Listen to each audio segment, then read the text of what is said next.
Hey there and welcome to Operation Polygon Storm.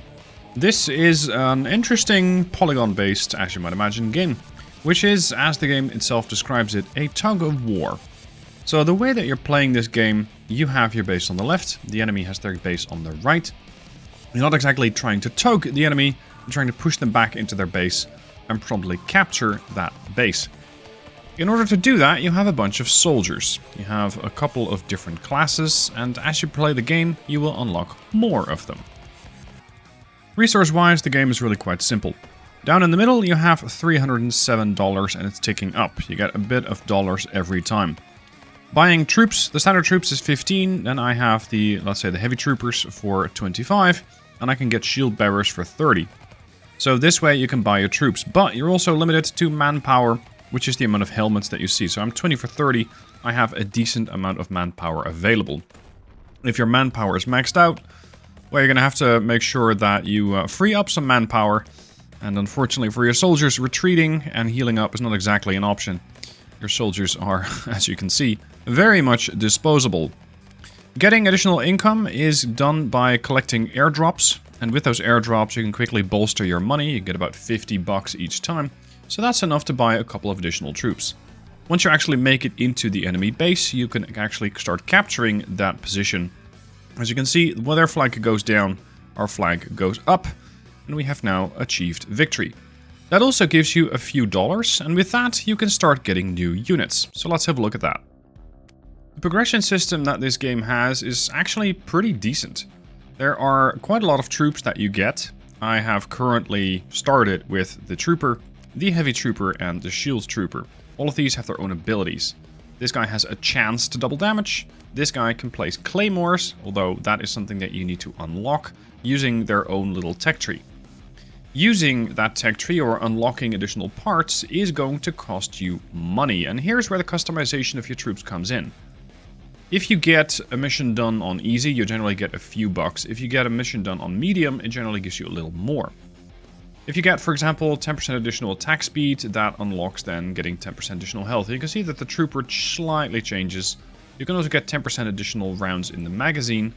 And if you don't like your choices, you can just reset the progression.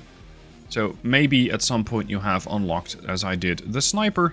And you can decide, well, for what I'm about to do, I don't really need that particular unit. So I can just reset the progression and make sure that, let's say, every unit is working as best as it can be for the mission that is at hand. I've also unlocked the armored car. With this, you can get additional health, you can get additional defense against vehicles, you can get an RPG gunner, you can even get additional troopers.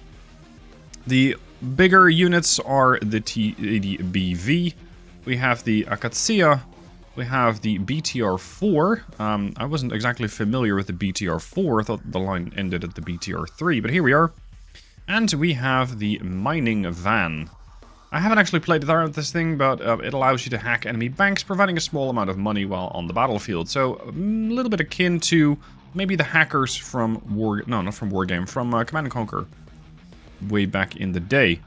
There's also the medic, you can get the officer, you can get additional units dealing with vehicles, the RPG troopers, and these guys all have their place on the battlefield. Considering what we're going into, let's have a look. I can go into the campaign, and what the devs have recommended you do is play the first two maps on easy, and use what you unlock there, so use the budget that you have unlocked to do the map again, and then get additional money from it. Right now, I know that the refinery tends to use quite a lot of troopers, so what I'm going to do is go into the progression, upgrade the troopers, and a nice little detail here, if you add their accuracy bonus, they change from what seems to be a reflex sight to an ACOG scope. And I'm going to upgrade my vehicle slightly with a little bit of health. And let's say I want to have my my shield bearers. I'm going to give my shield bearers 5% extra health. That's my money gone. These guys have their shield. They don't exactly do damage, but they force enemy units to attack them. So they're the classic tank on the battlefield. Alright, on to the refinery yet again, this time on medium.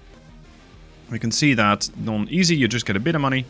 On medium you actually get more money, and if you play this thing on hard, you'll also be able to unlock a few more customization colors. You also get the ability to build shelters.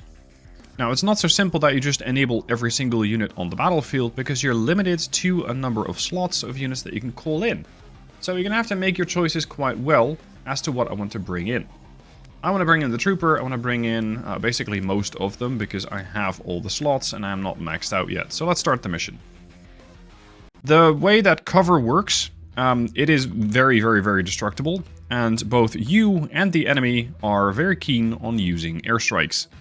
Airstrikes, mortar strikes, whatever you can do to hit the enemy from behind. Or destroy their cover.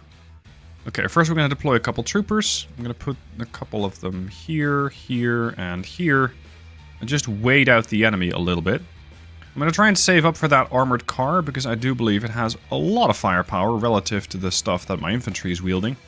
You can see that my troopers are doing decent, but one of them is already almost dead. Alright, let's bring in the armored car. There you go. Get over here. I lost a trooper. I'm going to slowly push up. Right up here, you can see it's wave 2. But, well, this can take quite a while.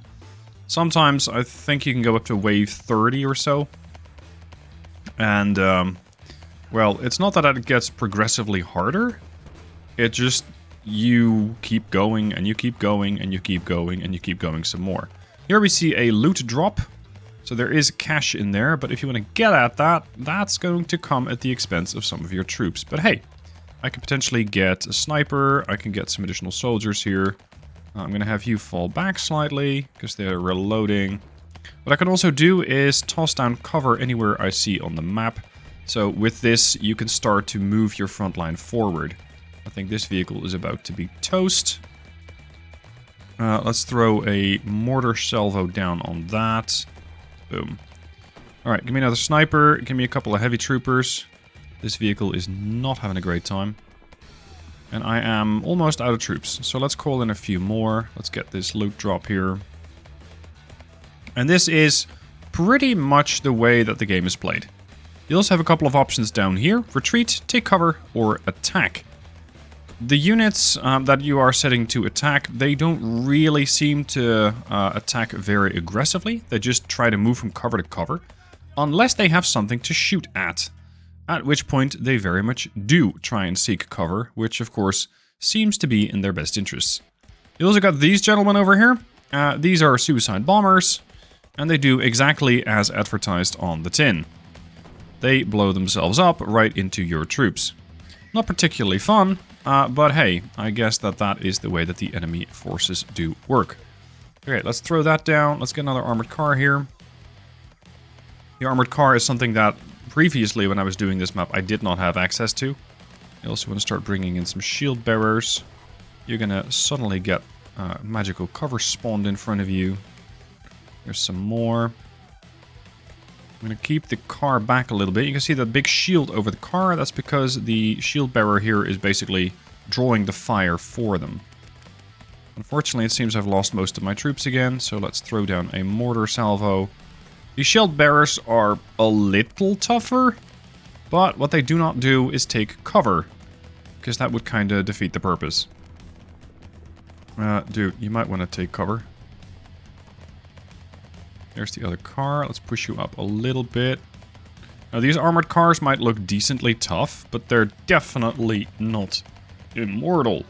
You want to make sure that they hold back a little bit, potentially bolster them with one of these shield bearers, and then make sure that they do as much damage as they can from afar. Not unlike your snipers. Snipers are a great way to pick off high-value targets, but I haven't really found that my micromanagement on this game is exactly good enough to make good work of those guys. But you're going to sit over there. I want to have another one and a couple troopers. I'm basically trying to spend as much as I can to keep the pressure up on the enemy. I don't accept your position there, so you're going to get destroyed. And that car... yeah, the car is still kind of cover at the moment, but not a whole lot of it. Oh, great. Here come the bombers again. Oh, dude. Get him. Thank you. Yeah, this car has had it. Alright, forward. I'm trying to get overlapping fields of defense here. With, of course, those shield bearers. Let's put a couple of additional walls down. Move forward. You keep going forward. Massive wave approaching. Okay, in that case, we're just going to hold position. We're going to make sure that everybody has cover. And we're going to pick off that wave, bit by bit. This car, unfortunately, is only useful as long as it is alive. But considering its fairly high lack of health, I'm just going to have to try and get rid of it. Okay, let's get in there, get some additional troops in there. I'm now 17 for 30 manpower. I was going to say horsepower. Manpower. Let's get that. You guys moving up. I want an additional shield bearer. This guy can move up here. You can see there are indeed troops coming out of this armored vehicle. I do need to spend a bunch more, but I'm kind of maxed out. There isn't anything else to spawn. I'm just pretty rich at the moment, which is a good situation to be in. Okay, let's hit that. I want to start eliminating those guard towers, because these, I believe, are armed with some sort of a 50 cal. That's, of course, really, really bad news for your infantry. They generally don't seem to appreciate the treatment that the 50 cal gives them. And when those things are destroyed, that's when you start getting a little bit of a better chance of having a go at their base. So I'm going to put you guys on attack. Hotkey for that is C. I'm going to keep building shelter for them as they move up. Armored car providing fire support. I'm going to keep my pressure up on the top watchtower, making sure that that thing goes down. So let's see if my armored car can shoot back some. We're going to just throw a random mortar salvo down there. Unfortunately, that didn't exactly stick. There we go. It's already starting to smoke. Let's get some additional troops. Was there a drop? Maybe there was. This is generally when the game starts hitting you with another one of those massive waves. I haven't really worked out which wave it is that they do that in. But, yeah, they definitely keep coming much more often than you might like. Okay, let's throw down a mortar there. Maybe I can get some hits there. Oh, there's a drop here.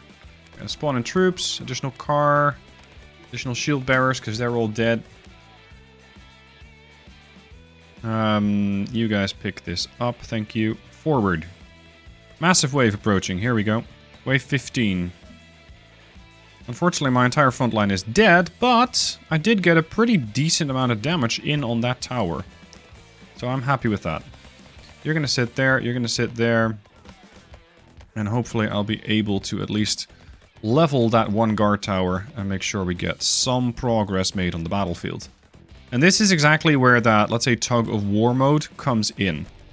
This is where you try to keep pushing towards the enemy. I want to get this thing destroyed. Come on, car. Let's get the heavy troopers in. There goes my car. Are these guys in range? No. You can only really use these, let's say, support strikes in the area that is more towards the middle of the map.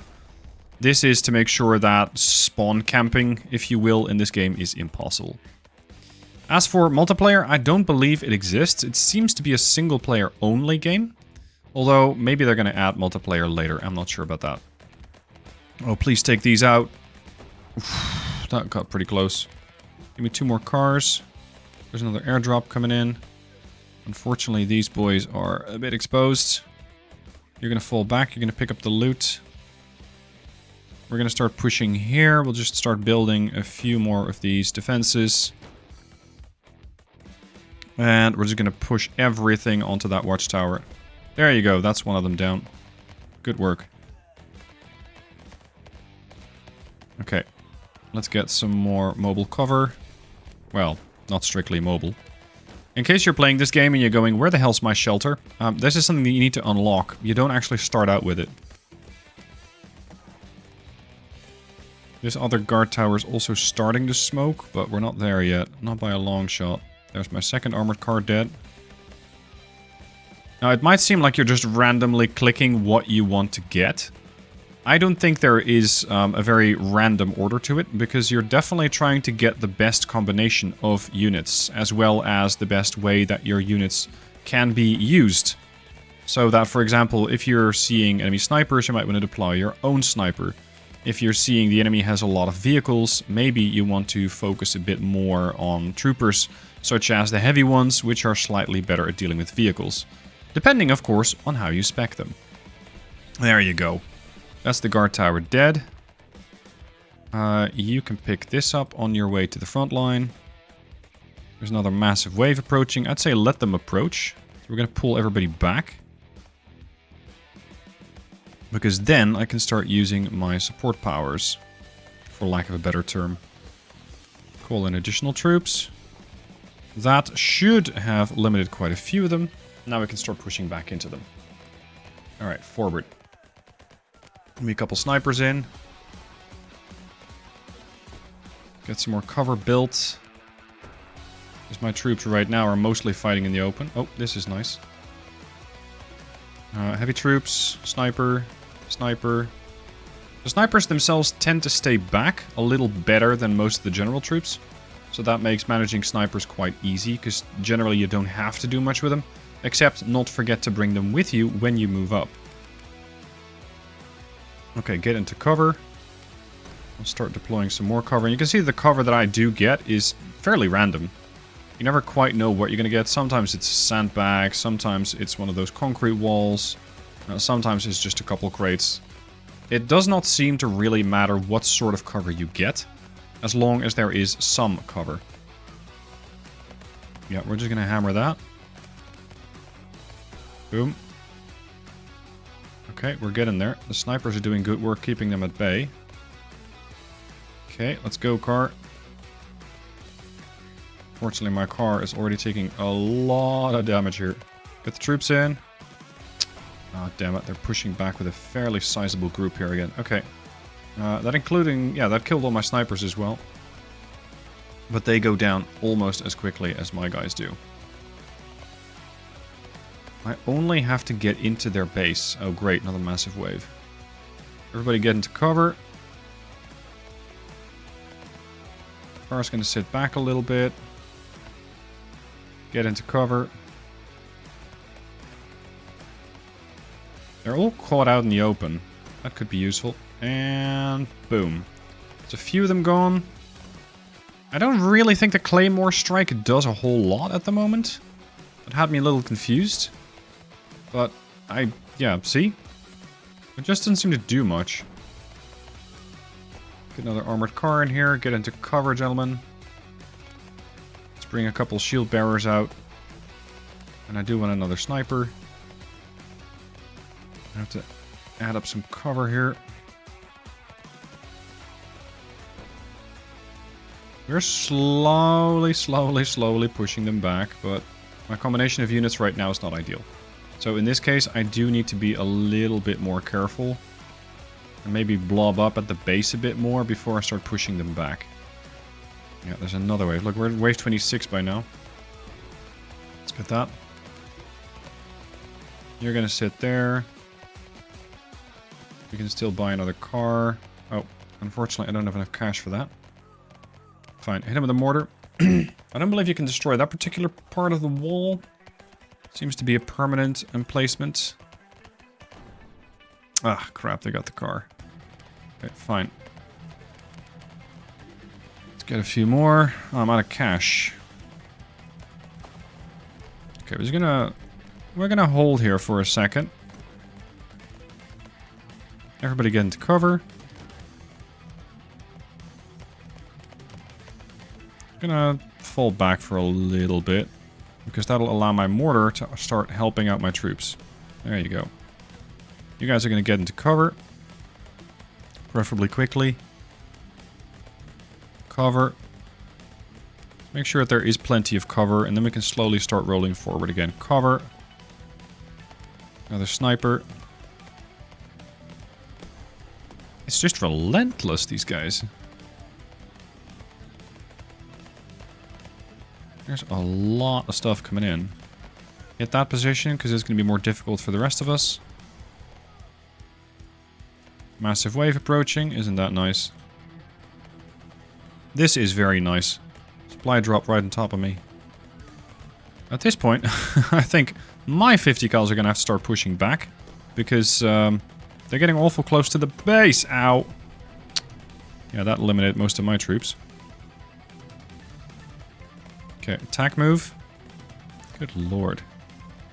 It just keeps on coming. Get into cover. I really might be in trouble here. Okay, get into cover. Get this. Rest of you get into cover, thank you. That's enough to buy 2 shield bearers.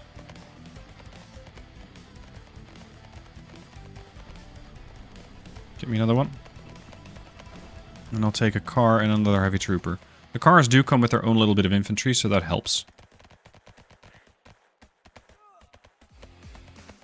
Now we're going to start blobbing up and push them back.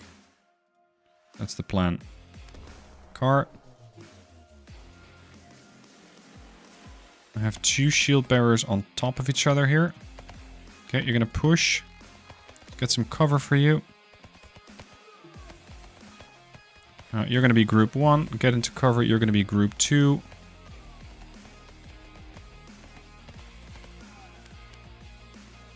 I think we need to start bunny hopping these troops. So this is going to get into cover. This is going to join. A few more. Okay, now group 1's going to bunny hop again. Unfortunately, it looks like most of group 1 just died. Sorry, group 2 died. Okay, forward. Definitely pushing them back. I mean, a shield bearer, another car. Built me some more cover. Get into cover. Oh, no. Crap. Push him. At this point, my mortars are essentially useless because I'm too far away. Oh, there's no cover here for me. This is really bad. Get in here. We know the car. I'm very rich at this point. Massive wave approaching. Well, at this point, I might have a fairly decent position to hold. Because I got a lot of firepower now. So you're group 1, you're group 2. Group 2, move forward. Car goes over there. The other car goes over here. You guys are going to move forward just a touch. Where's that massive wave? Oh, wow, you're aggressive. One trooper made it into their base. Okay, forward. I don't believe I can deploy additional cover, so yeah, we're just going to have to roll into the base. Oh, we're capturing it. Very good. And should be ours. Job done. Nice. So that is a bit more cash. Very useful. Didn't actually unlock additional units, but of course I did get a bit additional cash so I can use to upgrade my troops. Now, repeat and rinse this, and repeat and rinse this, and rinse and repeat this, and you get to do more and more and more and more missions. There's even infinite battles if you're feeling inclined to do that. And you can go onto potentially the leaderboard here to see who gets the highest score. So that is Operation Polygon Storm. Nice little game, coming out fairly soon, link down below in the description. Let me know what your thoughts are down below in the comments, and I look forward to seeing what you think about the game. Thank you for watching, I'll see you soon for more.